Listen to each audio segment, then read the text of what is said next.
Corinthians, ele representa tudo na minha vida, né? Representa não só para mim, para minha família. É uma coisa difícil de falar, entendeu? É muito difícil você poder expor, só podemos sentir o que é o Corinthians.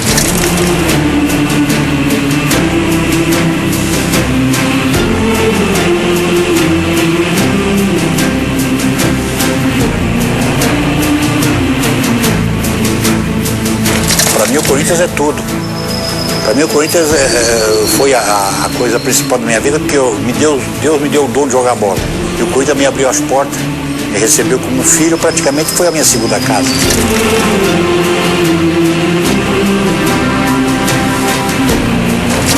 Uma nação, sempre foi, sempre vai ser. Isso é uma bandeira. Depois da bandeira do Brasil, tem a bandeira do Corinthians.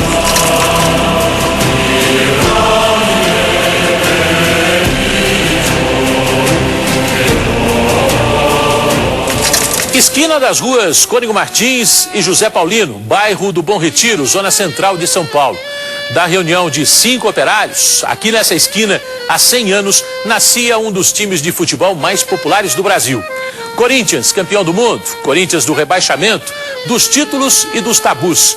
Um time de histórias marcantes e de grandes emoções. Histórias e emoções que você acompanha a partir de agora. Um século depois, e o filme reproduz a cena de 1º de setembro de 1910. Naquele caso da fundação do Corinthians, a gente tem a descrição de um dos fundadores. Ele deixou isso escrito, aquela cena, exatamente como ele a viveu. O surgimento do símbolo.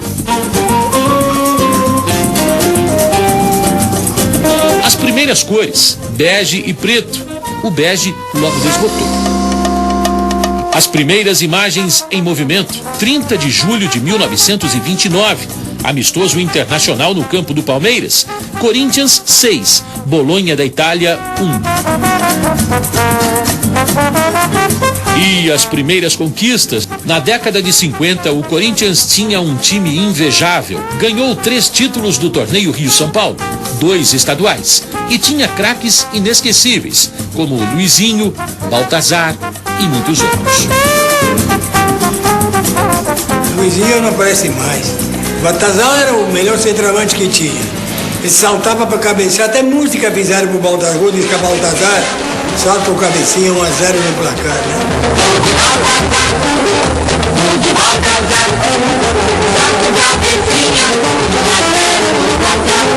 Tinha o Gilmar, o Cláudio, o Romero, o Idário. O Idário é uma tradição, uma bandeira, o Alain.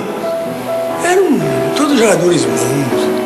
Uma das mais importantes conquistas daquele período foi o título do 4º centenário da cidade de São Paulo, o Paulista de 1954, na ocasião, o estadual mais cobiçado da história. Importante porque também faz o marco da cidade de São Paulo, né? Que são 400 anos, então isso repercute muito na opinião pública. Todo mundo queria ganhar? Quem que não queria? Ser campeão todo dia depois.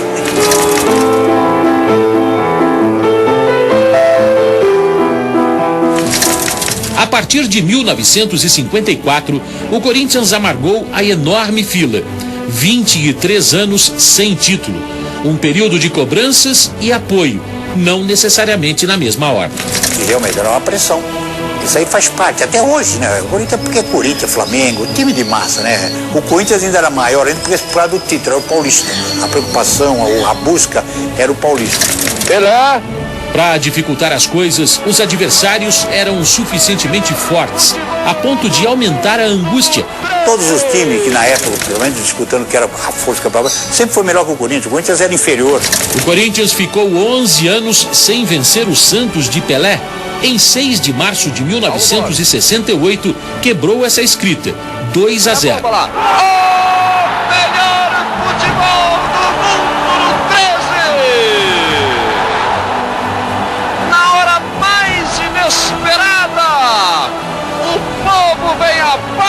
Balança o estádio de Pacaembu. Mas continuava o tabu da falta de conquistas. A pressão era tão grande que o Corinthians chegava perto de botar um ponto final nessa longa fila, mas derrapava na hora H. Foi assim em 1974. A final do Campeonato Paulista contra o Palmeiras foi o final de uma trajetória. Foi o fim para Roberto Rivelino, um dos maiores atletas da história do clube. Não caiu em cima de ninguém, só caiu em cima do Rivelino. A porrada veio tudo em cima do Rivelino. O Rivelino foi culpado porque o Corinthians perdeu. Não sei qual o motivo, porque eu nunca falei que eu ganhava o jogo quando jogava o Corinthians sozinho. Imagine Roberto Rivelino, formado aqui, titular da seleção de 70, representante dessa nação alvinegra, mandado embora. Era um incômodo pelo enorme tabu. Não foi a imprensa, na época. A imprensa e pelo presidente, que também não teve a competência, que na época o Matheus, de peitar. Que graças a Deus era o maior ídolo na época do Corinthians. Chegava e falava, pô, não, pelo amor de Deus, o que vocês estão falando com o Rivelino? O Rivelino é prata da casa, nasceu aqui. Mágoa e paixão. O tabu nunca afastou os corintianos do estádio, muito pelo contrário. São 20 anos de espera, devoção e muito amor. Rivelino foi embora levando essa certeza. A gente ia jogar no Pacaembu, não desmerecendo o São Bento, ou 15 que a gente jogava, ou América, São José do Rio Preto. Era 30, 40 mil pessoas, pô, no jogo, porque cada jogo era um jogo para um título, né? Amanhã você vai ver o fim de uma espera de mais de 2 décadas. O apoio de uma das torcidas mais apaixonadas do Brasil. Não desanima jamais. Ai, Corinthians, cachaça do torcedor, colorida em preto e branco, sem preconceito de cor.